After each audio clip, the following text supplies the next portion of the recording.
नाथेति नामानि मुहुर्वदन्ति। धीरे धीरे भागवत कथा जो है ना वो प्रारंभ हुई है। देवजी नारद जी महाराज ने आज प्रश्न कर दिया, भागवत कथा श्रवण करने के बाद में यदि जीव का कल्याण हो जाए, मुक्ति हो जाए, तो उसमें कोई आश्चर्य की बात नहीं है। किसी को मोक्ष प्राप्त हो जाए तो कोई आश्चर्य की बात नहीं है।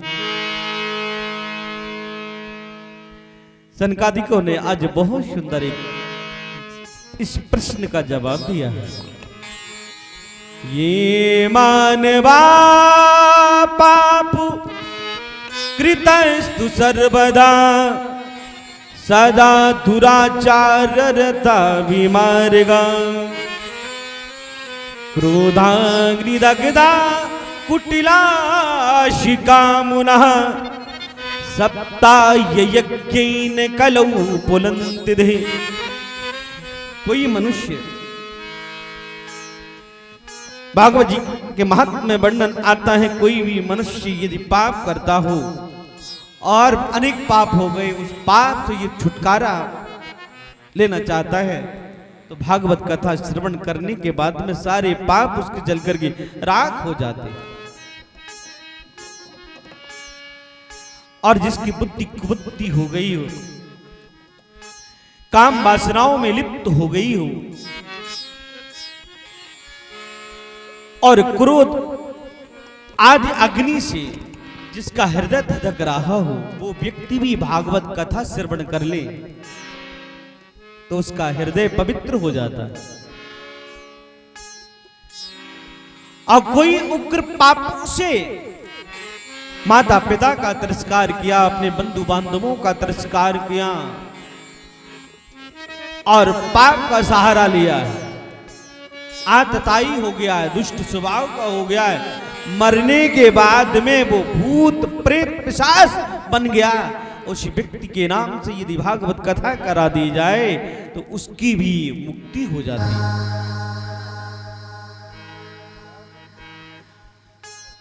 कहने लगे हैं, एक बहुत सुंदर एक नगर है, तुंगभद्रा तटे पूर्वम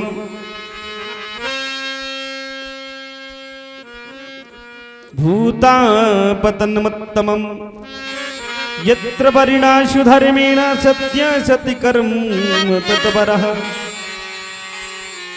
तुंगभद्रा नदी का तट है।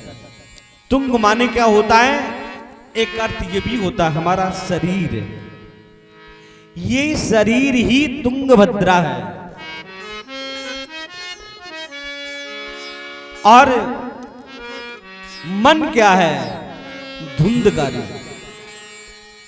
मन यदि हमारा काम क्रोध मद लोभ में डूब गया तो धुंधकारी बन गई।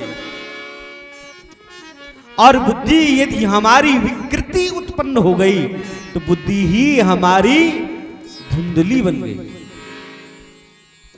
और उसी ही नगर में एक ब्राह्मण देवता रहते हैं जिनको आत्मा देव कहते हैं, जिसे आत्मा कहते हैं।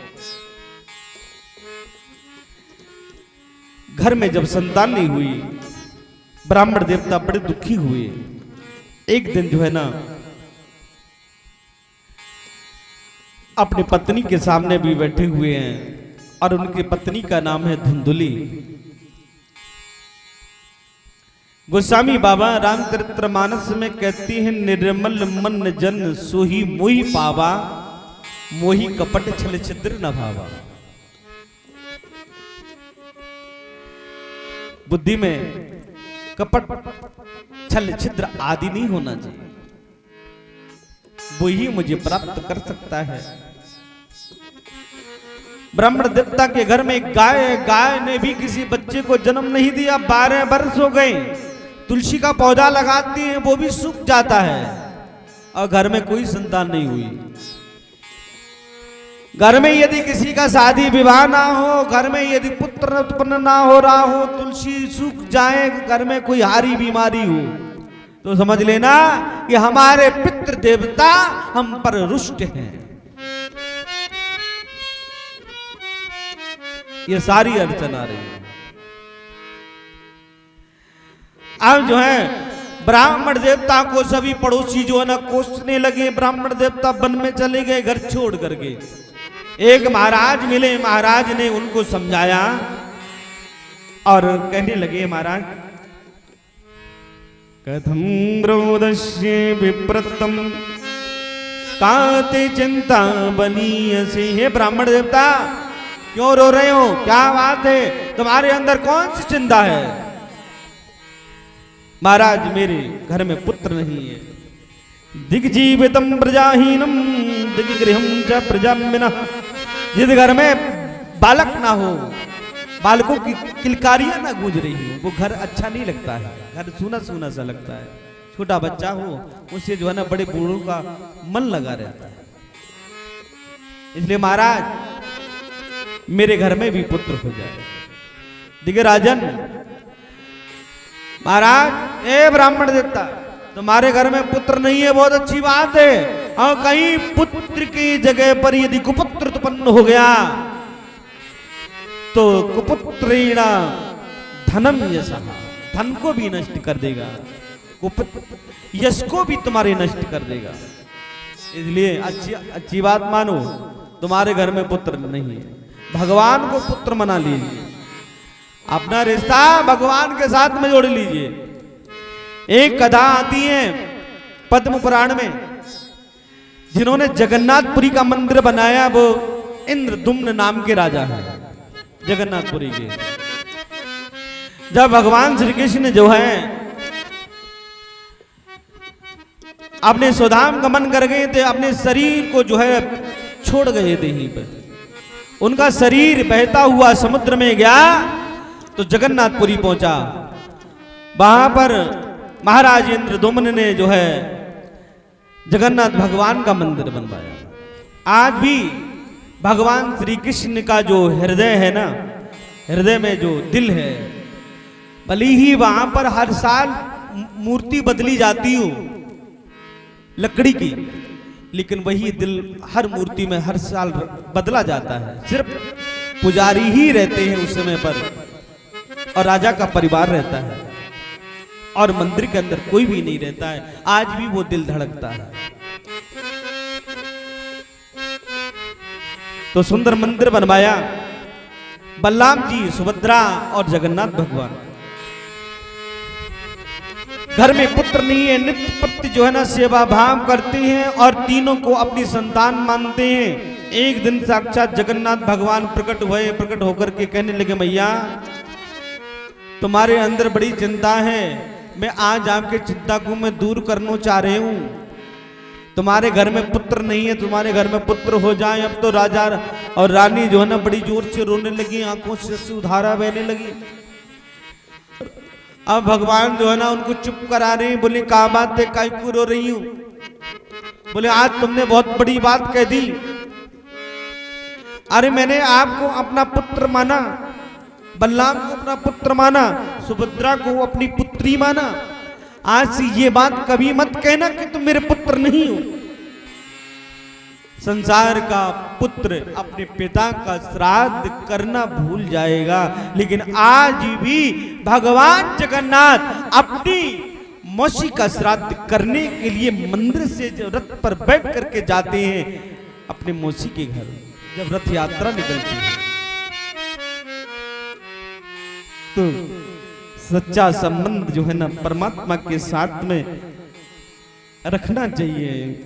जब अनेक राजाओं का जो पुण्य एक जगह एकत्रित होता है तो घर में राम जैसा पुत्र उत्पन्न होता है, और जब घर में अनेक लोगों का जब पाप एकत्रित हो जाता है तो घर में धुंधकारी जैसा पुत्र उत्पन्न होता है। दशरथ सुकृति राम धर दे, दशरथ सुकृति राम धर दे, दशरथ सुकृति जनक सुकृति मूर्ति बेदेही जनक सुकृति मूर्ति बेदेही दशरथ सुकृति राम धन देही।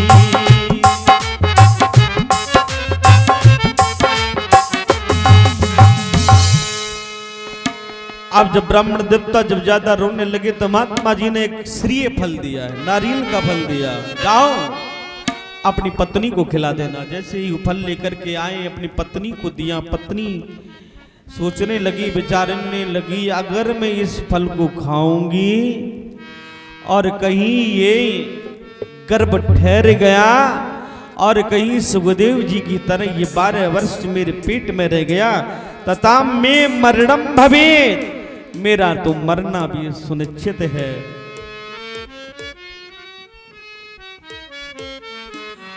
और स्वल्प वक्षम ततो शक्ति गृह कार्यम कथम भवेत्, थोड़ा खाऊंगी मेरी शक्ति कम हो जाएगी तो ये घर का कार्य कौन करेगा। अब इतनी अपनी शैली के बाद में विचार कर रही थी। पंडित जी अपनी यजमान के यहां पर चले गए। अचानक क्या होता है, ननद आ गई है। ननद से विचार किया, ननद से पूछा कि तुम्हारे घर में संतान फिर होने वाली है, अब की बार ये संतान मुझे दे देना, उस संतान के बदले बहुत सा धन दे दूंगी। समय आया, उस फल को एक गाय को खिला दिया। जैसे ही गाय को खिलाया, समय आया, उस ननद ने अपना पुत्र धुंधली को दे दिया। आत्मदेव से कहा कि मुझे पुत्र हो गया। विचार करके कहने लगी मेरे स्तनों में दुग्ध नहीं आ रहा। तो उसने अपनी ननद को बुलाया, लालन पालन करने लगी। धीरे धीरे समय व्यतीत हुआ है तो गाय ने भी एक सुंदर पुत्र को जन्म दिया। दोनों पुत्रों का नामकरण हुआ है गौकर्ण पंडितों ज्ञानी, धुंधकारी महाखला,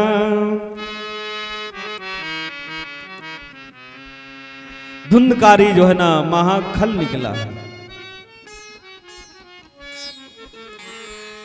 देखिए मनुष्य, हर मनुष्य के जो है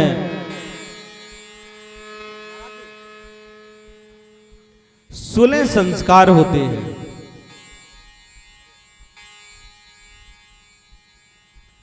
और जब 16 संस्कार होते हैं, उन 16 संस्कार में एक जो है ना गर्भाधान संस्कार होता है। और गर्भाधान संस्कार जरूर होना चाहिए। महाराज दशरथ ने जो है पुत्र प्राप्ति के लिए गर्भाधान संस्कार करवाया, यज्ञ करवाया और खीर आमंत्रित करके अपनी पत्नियों को खिलाया, जिससे उनके घर में राम जैसा जो है ना पुत्र जो है ना वो उत्पन्न हुआ है। हर कोई मां यही चाहेगी कि मेरे यहां पर जो पुत्र हो वो ध्रुव जैसा पुत्र हो। जब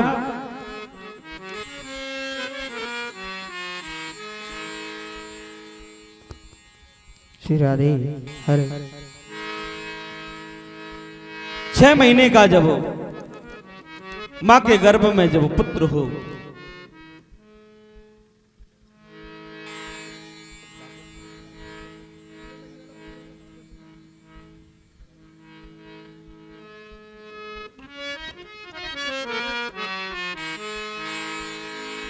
बोले व्यास जी महाराज की जय हो।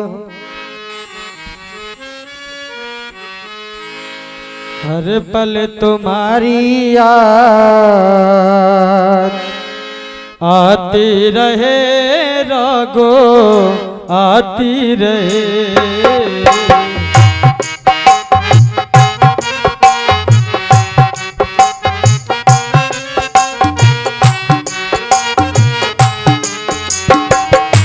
हर पल तुम्हारी याद आती रहे रागो आती रहे। तेरी छवि मन को लुभाती रहे। हर पल तुम्हारी याद आती रहे रागो आती रहे।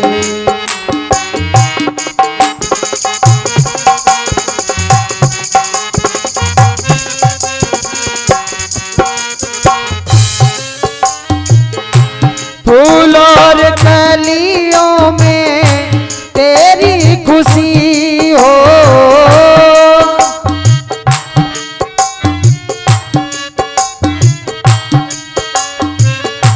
फूल और कलियों में तेरी खुशी हो। बुलबुल के गीतों में तेरी खुशी हो। बुलबुल के गीतों में तेरी खुशी हो। बानी तेरे गुण गाती रहे। हर पल तुम्हारी याद आते रहे रागो आती रहे।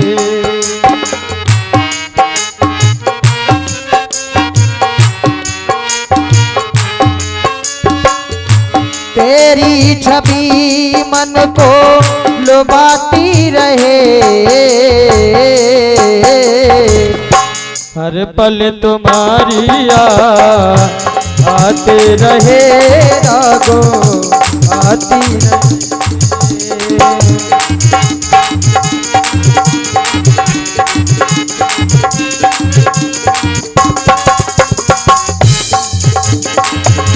आते रहे रागो आते रहे। आते रहे रागो आते रहे। बोले कन्हैया लाल की जय हो। गर्भ में जब 6 महीने का हो तब उस समय पर जो है ना माँ को विशेष सावधानी रखनी चाहिए। रामायण पढ़नी चाहिए, भागवत कथा श्रवण करनी चाहिए, क्योंकि 6 महीने में माँ के गर्भ में अभिमन्यु रहा और उस अभिमन्यु ने किस तरह से जो है ना चक्रव्यूह जो है ना दन करना चाहिए वो उसने सीख लिया।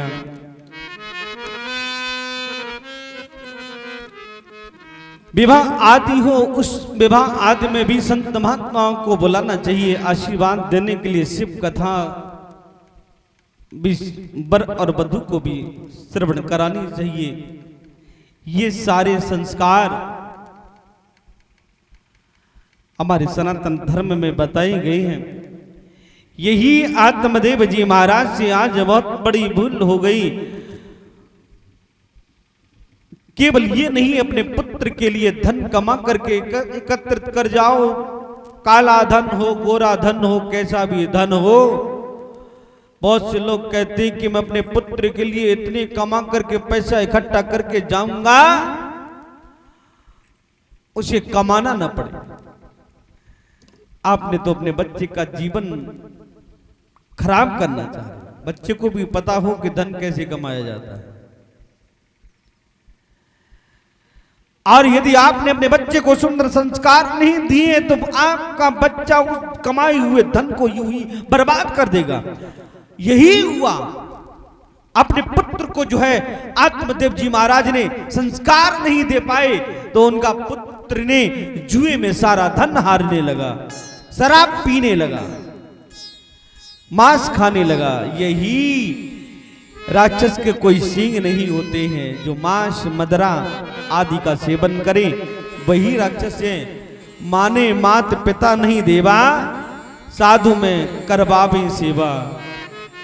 जिनके ये आचरण भवानी, सो जानो निश्चरे सब प्राणी। अपने पुत्र को बहुत समझाया, जब नहीं माना तो आत्मदेव जी महाराज रोने लगे हैं। महाराज गोकर्ण आए, महाराज गोकर्ण ने अपने पिता को समझाने लगे हैं।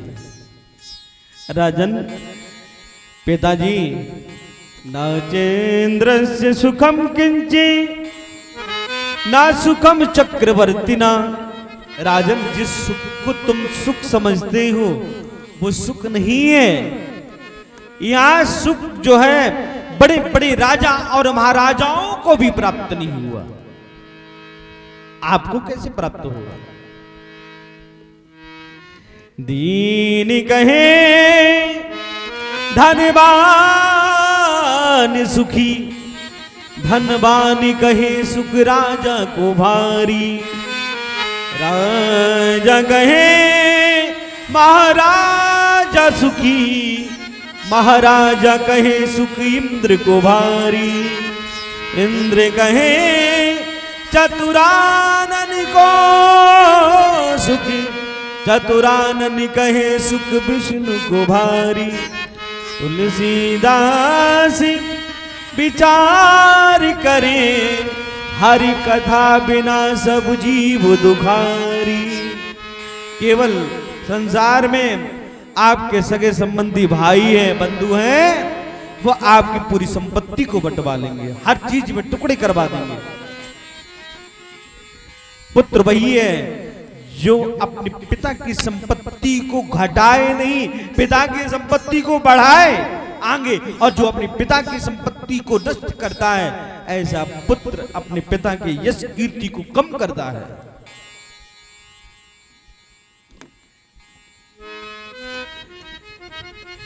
कहने लगे पिताजी,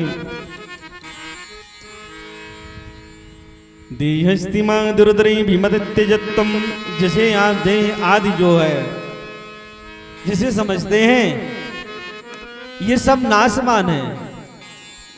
ये शरीर मांस से बना, हड्डी से बना, पित्त से बना, कप से बना, बात से बना, और ऊपर से भगवान ने डेंट पेंट कर दिया।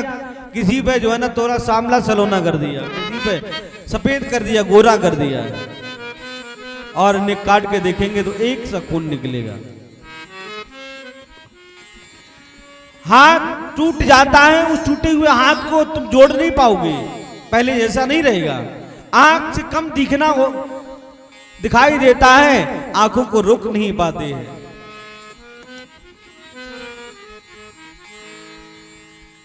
पिताजी, मैं पैर नहीं हूं, मैं आंख नहीं हूं। ये मकान भगवान ने बनाया है, ये मकान एक दिन नष्ट होने वाला है। जिस तरह से कुम्हार माटी के घड़े को बनाता है, माटी के घड़े को बनाने के बाद में वो घड़ा एक ना एक दिन फूट जाता है। जल में पानी का बुदबुदा उठता है, हवा का झोंका लगता है, वो बुदबुदा फूट जाता है। इसी तरह से मनुष्य की, प्राणियों की जिंदगी है।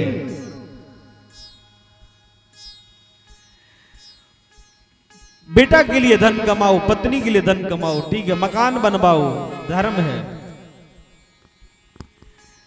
और जो हमारे वेद शास्त्रों ने जिस बात को वेदों में शास्त्रों में मना किया है, वही कार्य करोगे वही अधर्म है। पिताजी कैसे भी हो पिताजी, मन भगवान के चरणों में लगाओ। जैसे पिताजी को समझाया, पिताजी तो चले गए। गोकर्ण जी महाराज तीर्थों का भ्रमण करने चले गए। अब अकेला धुंधकारी रह गया। मेरे प्रिय श्रोता बंधुओं, वो धुंधकारी ने आज अपने घर पे 5 वेश्याओं को ले आया है। वो 5 वेश्याएं कौन सी हैं? अब ये मत समझ लेना कि वो 5 वेश्याएं स्त्रियों को किसी को ले गया है, नहीं ले गया है। कौन कौन सी हैं? ध्यान देना। जिन्होंने न्याय पढ़ा होगा, तर्क संग्रह पढ़ी होगी, उसमें वर्णन आता है। कहते हैं रूप रस गंध स्पर्श, ये चीजें हैं।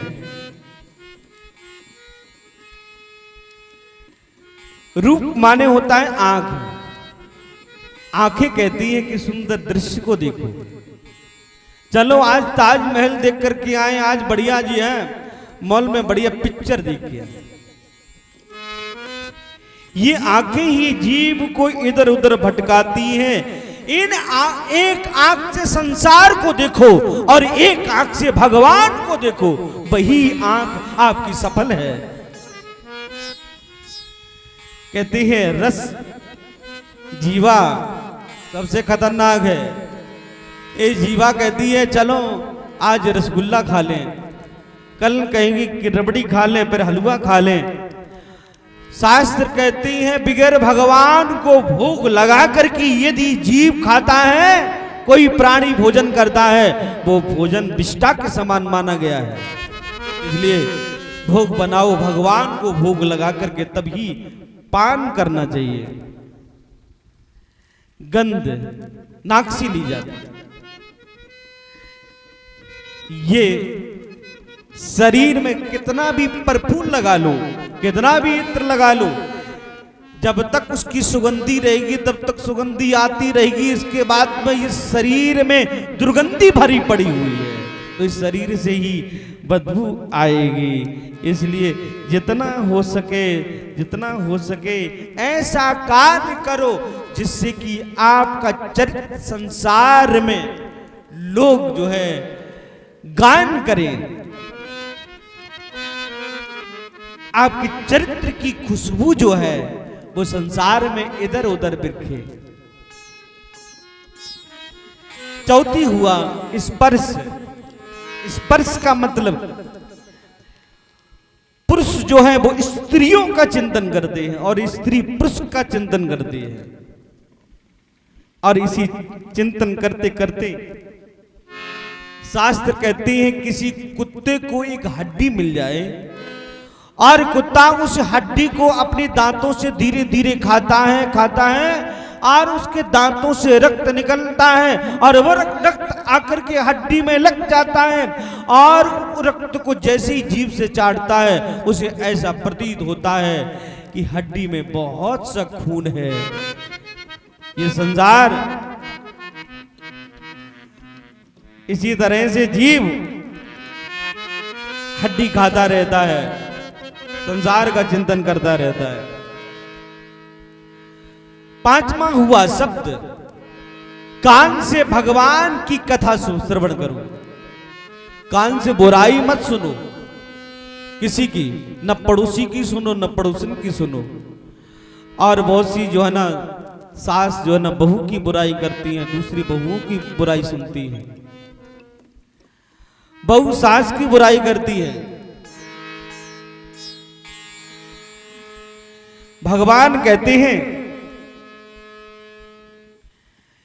इन कानों से जो है श्रीमद् भागवत जी में वर्णन आता है कि महाराज पृथु ने भगवान से यही वरदान मांगा था, मेरे कानों में इतनी श्रवण शक्ति तेज हो जाए 10,000 कानों को जो शब्द सुनाई दे, और उन कानों से मैं आपकी कथा को श्रवण करूं। तो धुंधगारे इन 5 वैश्याओं को लेके आया, घर में रहने लगा। धीरे धीरे बहुत सारा धन एकत्रित हो गया। अब वैश्याओं ने विचार किया धन तो बहुत आ गया है, आज उसे मारने का प्रयत्न किया है, रस्सी से फांसी का फंदा लगा दिया। जब नहीं मरा तो जलती हुई अग्नि के अंगारे उसके मुंह में डाले। अग्नि ज्वालात दुखेना व्याकुलो निधनम गदः, वो मर गया है, आज भूत प्रेत बनकर के पड़ा है।